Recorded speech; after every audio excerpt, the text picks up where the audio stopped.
Welcome back to FaithWorks. I'm your host, Yazalina, and today's guest is a 5th grade teacher and also a creative genius. Donovan Smalls, aka Mr. Smalls, is an incredible 5th grade teacher at Camden's Promise Charter School.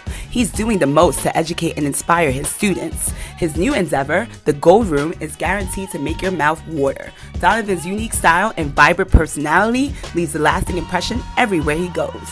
Donovan is taking his creativity up a notch, and we can't wait to see what's next. Welcome to the show, Donovan. I'm so happy to have you on. So listen, Donovan and I go way back. Yes, we do. Donovan was actually my intern for season 5 at the Wendy Williams show. And one thing about him that stuck out to me was his mini resume. Yep, my mini resumes. Yeah, that was crazy. Genius. It was super clever, and I obviously remembered you. And that's why you're here today on FaithWorks. So Donovan, are you ready? I'm ready. Let's get spiritual. So first off, I want to know from you, what does God mean to you?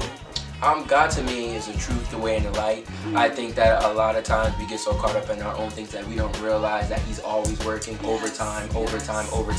And then, I get caught up with stuff that I'm doing, or I'm angry, and I don't realize that, at the end of the day, He's my ride or die. Yeah. Always has your back.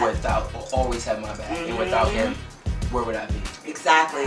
So were you raised in the church? I actually was. I used to go to church with my mom and my dad, and then I started to go to church a lot with my grandma. Okay. But that kind of shifted after she passed away. It was like, that was like my safeguard. So just being in the church and, hearing the word and being next to her, I felt like I didn't have to deal with, all the negative stuff that goes into being in the church because she had my back. She was like, you don't talk about grandbaby like that. It was just like, she understood me, but she never right out and said, like, something's different about him. She knew I had my back. Donovan here is mentioning that his grandmother had his back at the church and wouldn't let anyone talk negatively about him. Well, I'm going to let you guys know Donovan is gay, and I wanted to talk to you a little bit about that subject because I know sometimes at church it seems to be something that people are easily condemned by. Exactly. So I want to know from you, did you ever feel like you had difficulties praising God because you're gay? I don't think I necessarily had difficulty praising God. I think it was just like the environment.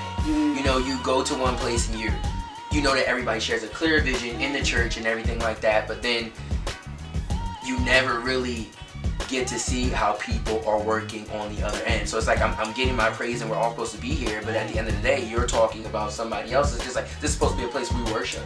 But we're spending so much time criticizing someone else. Like, churches come as you are. So when we stop saying come as you are, we start to put criteria on what it should be. What, the person who is rightfully serving God, what does that look like? And why does it have to look like anything? We're not here to judge, we're here to love.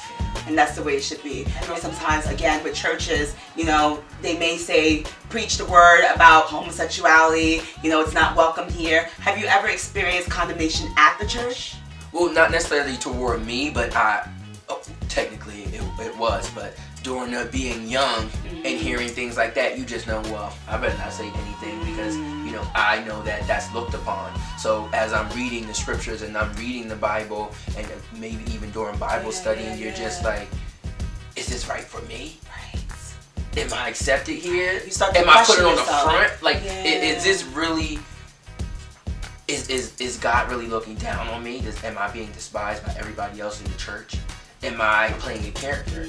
Do I have to act to get through this? And do I have to pretend to be someone that I'm not? Pretend to be somebody I'm not in order for God to continue to bless me. And that's really what it is. So even after my grandma passed, it was just like, well, I don't have that safeguard. I don't have, that person who was really leading me and helping me grow and helping me mold. You should feel comfortable to be yourself at church, or for that matter, anywhere you go. What would you like to see change at churches for the LGBTQ community?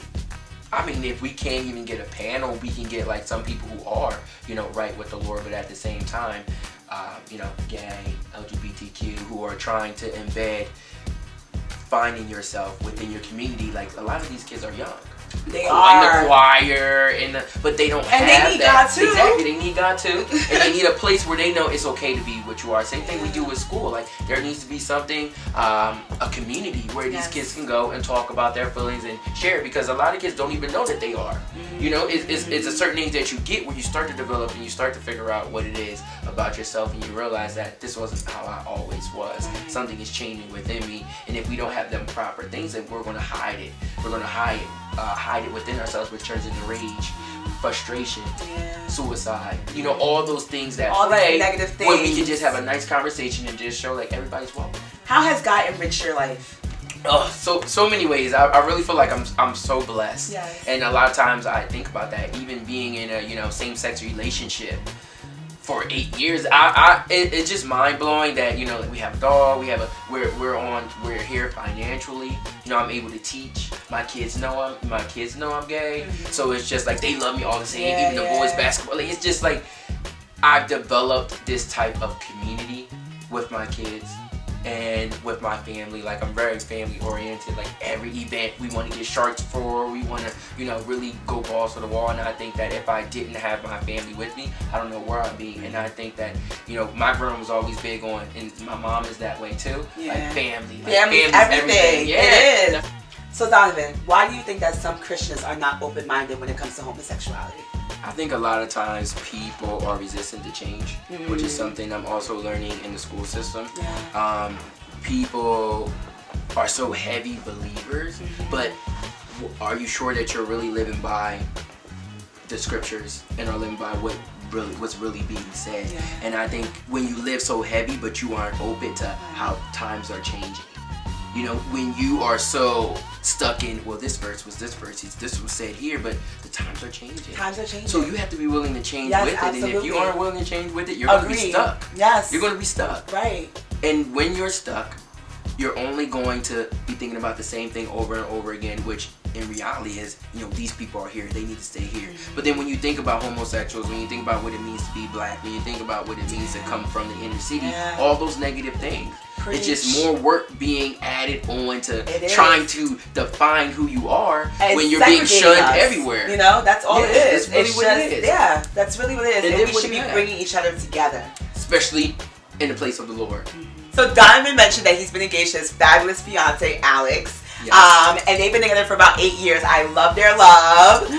So why should same-sex marriages should be, allowed in more states? I think it's important. Number one, it doesn't matter who you love. To me, you can be in a heterosexual relationship, or you can be in a gay relationship, and the ideas are the same. Yeah. The only thing that's about different is that we can't conceive a child.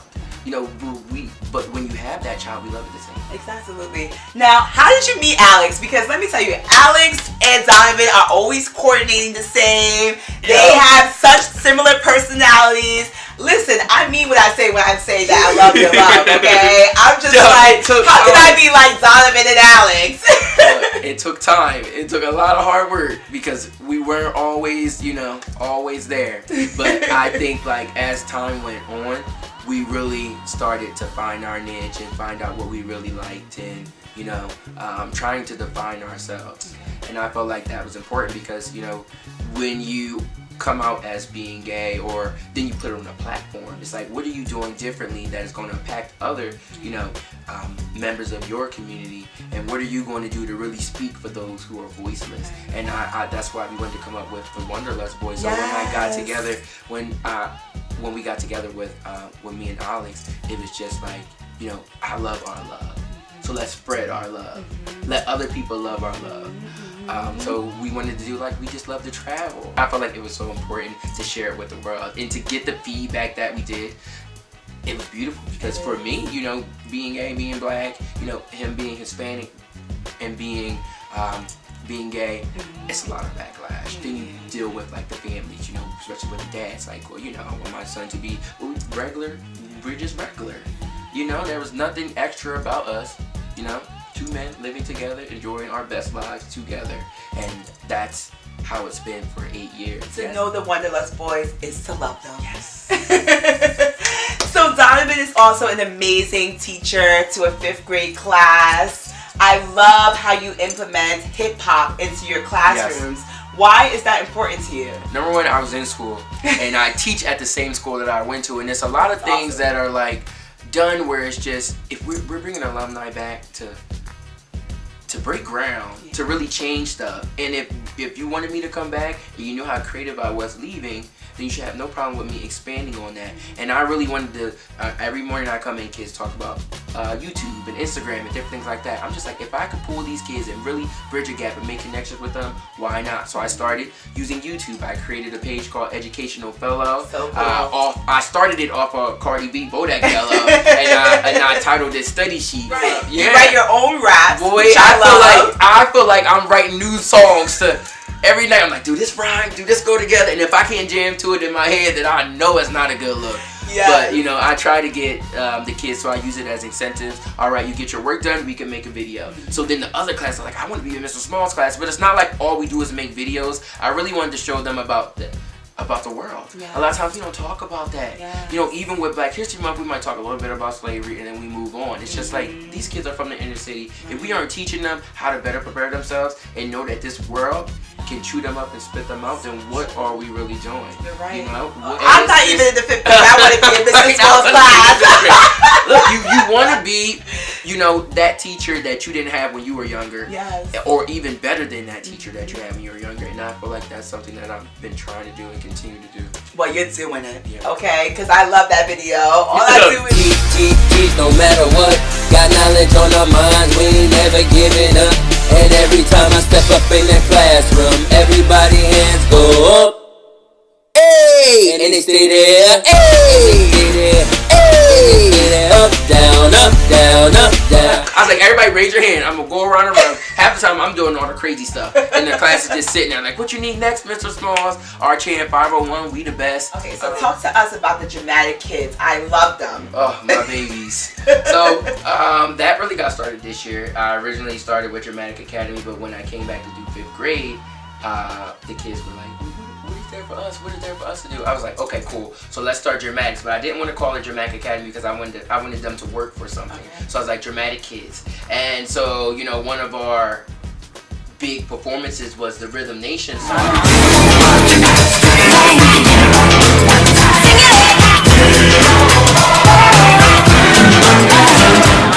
And the kids were so excited. So we did those. They're so talented. Yeah, they are, because you know, you're so bottled up in the classroom, but then when you have that outlet, like I didn't even realize I was going to get that many students signed up, but we had 43 when we got double cuts. We had 43 middle school kids. Wow. And amazing. it was amazing. But I wanted to do Rhythm Nation because I'm just like, this is a whole squad song. I need a squad song that will represent my kids. And Rhythm Nation was it. That's right. Now, I wanted to talk about your style because Donovan has great style. Okay, head to toe coordination. I'm just big on trying to stand out, and that's always been me. Like, and that's what people know me by, which is weird because that's what they knew my grandma by, is by her style and like how she dressed.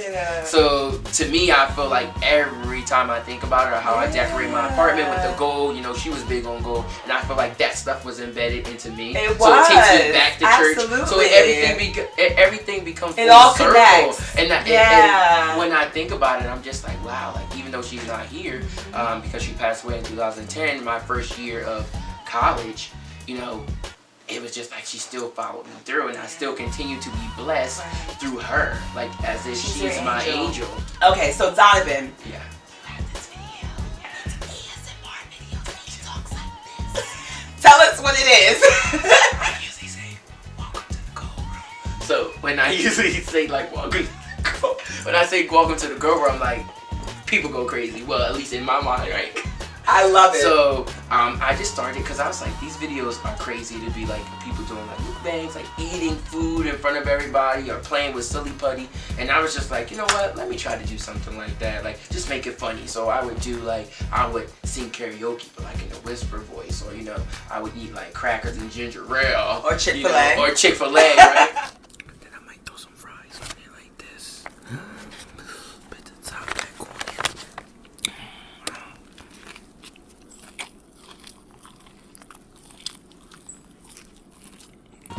Alright, Donovan, now it's time, as you know, for one of my favorite parts of the show. What is it? The treasure box! Here we go. So now I want you to pick a gift because I'm so happy you were here to be on Faith Works. Let's see what you get. Close your eyes. Oh, that's so cute. This is cute. It actually looks like something your grandmother would wear. Yeah, you know I got the gold in here. So, before we go though, I want to know from you really quickly, do you have a testimony or a confession you want to make? I just believe in living in abundance. And as me, as having a testimony, is just to continue to do what makes you happy. Continue to be happy with yourself. Because when you're happy with yourself, you will foster those great relationships with people who admire you for who you are and not who you pretend to be. So thank you, Donovan. It was such a pleasure talking to you. You're such an amazing man, and I know that God has a lot of greatness in store for you. Thank you, everyone, for watching Faith Works. Please make sure you check us out every week. I'm also going to leave you with a bonus video of Donovan's fresh cut. It's pretty hilarious. I hope you find it funny just as much as I do. And I hope that you subscribe. Please subscribe.